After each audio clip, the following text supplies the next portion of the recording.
L'Ecclésiaste, chapitre 1.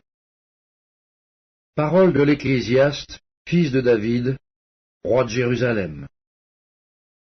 Vanité des vanités, dit l'Ecclésiaste, vanité des vanités, tout est vanité. Quel avantage revient-il à l'homme de toute la peine qu'il se donne sous le soleil? Une génération s'en va, une autre vient, et la terre subsiste toujours.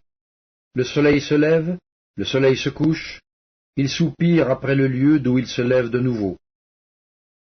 Le vent se dirige vers le midi, tourne vers le nord. Puis il tourne encore et reprend les mêmes circuits. Tous les fleuves vont à la mer, et la mer n'est point remplie. Il continue où il se dirige. Toutes choses sont en travail au-delà de ce qu'on peut dire. L'œil ne se rassasie pas de voir, et l'oreille ne se lasse pas d'entendre. Celui qui a été, c'est ce qui sera, et ce qui s'est fait, c'est ce qui se fera. Il n'y a rien de nouveau sous le soleil. S'il est une chose dont on dise « Vois ceci, c'est nouveau », cette chose existait déjà dans les siècles qui nous ont précédés. On ne se souvient pas de ce qui est ancien, et ce qui arrivera dans la suite ne laissera pas de souvenir chez ceux qui vivront plus tard. Moi, l'Ecclésiaste, j'ai été roi d'Israël à Jérusalem. J'ai appliqué mon cœur à rechercher et à sonder par la sagesse tout ce qui se fait sous les cieux. C'est là une occupation pénible, à laquelle Dieu soumet les fils de l'homme. J'ai vu tout ce qui se fait sous le soleil, et voici, tout est vanité et poursuite du vent. Ce qui est courbé ne peut se redresser, et ce qui manque ne peut être compté. J'ai dit en mon cœur, voici, j'ai grandi et surpassé en sagesse tous ceux qui ont dominé avant moi sur Jérusalem.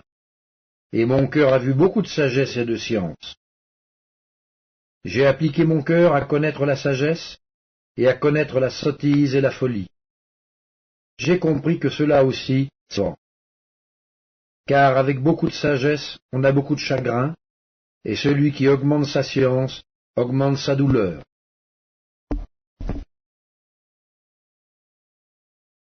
L'Ecclésiaste chapitre 2. J'ai dit en mon cœur, allons, je t'éprouverai par la joie, et tu goûteras le bonheur. Et voici, c'est encore là une vanité. J'ai dit du rire, insensé, et de la joie, à quoi sert-elle? Je résolus en mon cœur de livrer ma chair au vin, tandis que mon cœur me conduirait avec sagesse, et de m'attacher à la folie, jusqu'à ce que je visse ce qu'il est bon pour les fils de l'homme de faire sous les cieux pendant le nombre des jours de leur vie. J'exécutai de grands ouvrages, je me bâtis des maisons, je me plantai des vignes, je me fis des jardins et des vergers, et j'y plantai des arbres à fruits de toute espèce. Je me créai des étangs pour arroser la forêt où croissaient les arbres. J'achetai des serviteurs et des servantes, et j'eus leurs enfants nés dans la maison. Je possédais des troupeaux de bœufs et de brebis, plus que tous ceux qui étaient avant moi dans Jérusalem. Je m'amassai de l'argent et de l'or, et les richesses des rois et des provinces. Je me procurai des chanteurs et des chanteuses, et les délices des fils de l'homme, des femmes en grand nombre. Je devins grand, plus grand que tous ceux qui étaient avant moi dans Jérusalem. Et même ma sagesse demeura avec moi. Tout ce que mes yeux avaient désiré, je ne les en ai point privés. Je n'ai refusé à mon cœur aucune joie, car mon cœur prenait plaisir à tout mon travail, et c'est la part qui m'en est revenue. Puis j'ai considéré tous les ouvrages que mes mains avaient faits, et la peine que j'avais prise à les exécuter. Et voici, tout est vanité et poursuite du vent, et il n'y a aucun avantage à tirer de ce qu'on fait sous le soleil. Alors j'ai tourné mes regards vers la sagesse, et vers la sottise et la folie. Car que fera l'homme qui succédera au roi? Ce qu'on a déjà fait. Et j'ai vu que la sagesse a de l'avantage sur la folie, comme la lumière a de l'avantage sur les ténèbres. le sage a ses yeux à la tête, et l'insensé marche dans les ténèbres. Mais j'ai reconnu aussi qu'ils ont l'un et l'autre un même sort. Et j'ai dit en mon cœur, j'aurai le même sort que l'insensé. Pourquoi donc ai-je été plus sage? Et j'ai dit en mon cœur que c'est encore là une vanité. Car la mémoire du sage n'est pas plus éternelle que celle de l'insensé, puisque déjà les jours qui suivent, tout est oublié. Et quoi? Le sage meurt aussi bien que l'insensé. Et j'ai haï la vie, car ce qui se fait sous le soleil m'a déplu, car tout est vanité et poursuite du vent. J'ai haï tout le travail que j'ai fait sous le soleil, et dont je dois laisser la jouissance à l'homme qui me succédera. Et qui sait s'il sera sage ou insensé? Cependant, il sera maître de tout mon travail, de tout le fruit de ma sagesse sous le soleil. C'est encore là une vanité. Et j'en suis venu à livrer mon cœur au désespoir, à cause de tout le travail que j'ai fait sous le soleil. Car tel homme a travaillé avec sagesse et science et avec succès, et il laisse le produit de son travail à un homme qui ne s'en est point occupé. C'est encore là une vanité et un grand mal. Que revient-il en effet à l'homme de tout son travail et de la préoccupation de son cœur, objet de ses fatigues sous le soleil? Tous ses jours ne sont que douleur, et son partage n'est que chagrin. Même la nuit son cœur ne repose pas. C'est encore là une vanité. Il n'y a de bonheur pour l'homme qu'à manger et à boire et à faire jouir son âme du bien-être au milieu de son travail. Mais j'ai vu que cela aussi, qui en effet peut manger et jouir si ce n'est moi? Car il donne à l'homme qui lui est agréable la sagesse, la science et la joie. Mais il donne aux pécheurs le soin de recueillir et d'amasser, afin de donner à celui qui est agréable à Dieu. C'est encore là une vanité et la poursuite du vent.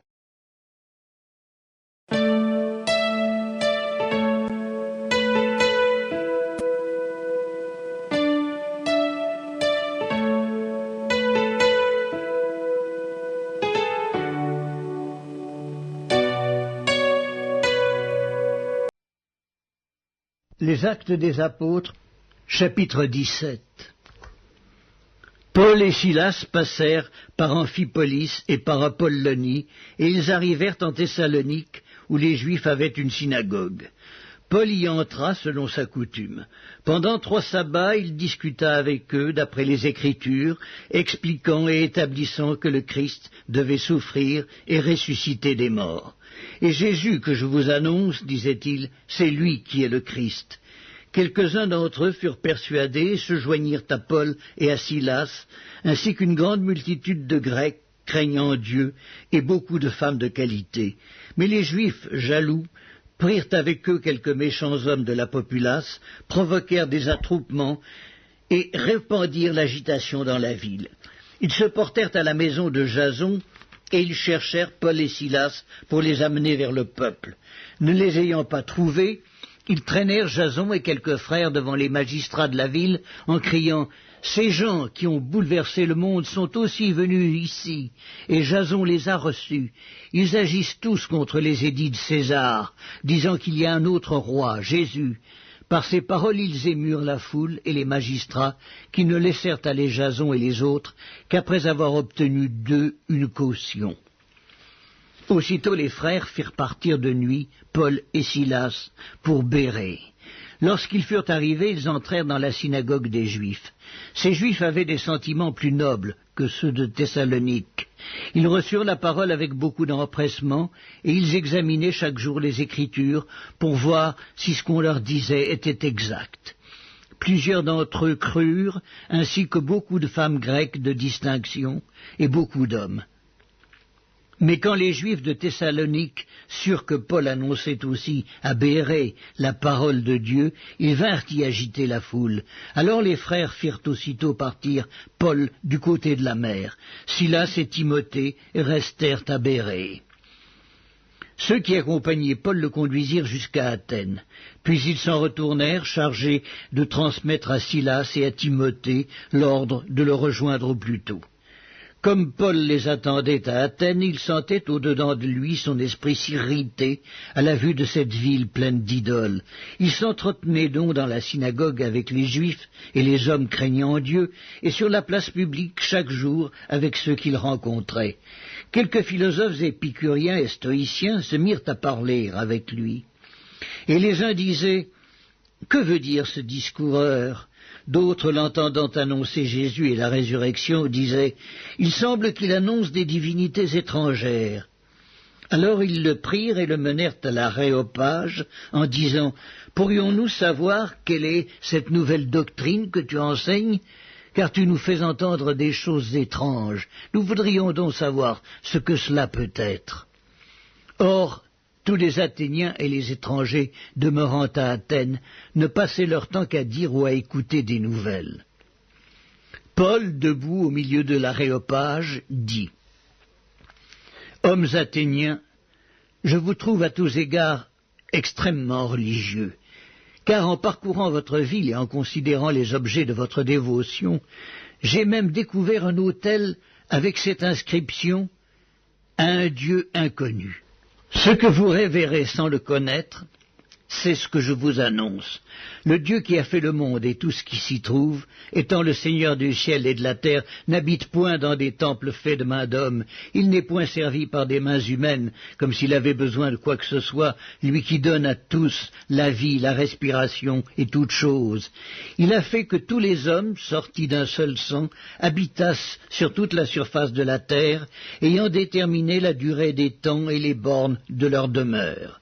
Il a voulu qu'ils cherchassent le Seigneur et qu'ils s'efforçassent de le trouver en tâtonnant, bien qu'il ne soit pas loin de chacun de nous, car en lui nous avons la vie, le mouvement et l'être. C'est ce qu'ont dit aussi quelques-uns de vos poètes. De lui nous sommes la race. Ainsi donc, étant la race de Dieu, nous ne devons pas croire à de l'argent ou à de la pierre sculptée par l'art et l'industrie de l'homme.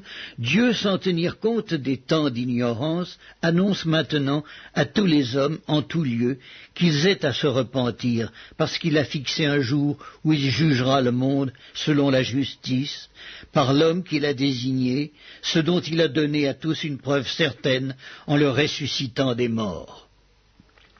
Lorsqu'ils entendirent parler de résurrection des morts, les uns se moquèrent et les autres dirent « Nous t'entendrons là-dessus une autre fois ». Ainsi Paul se retira du milieu d'eux.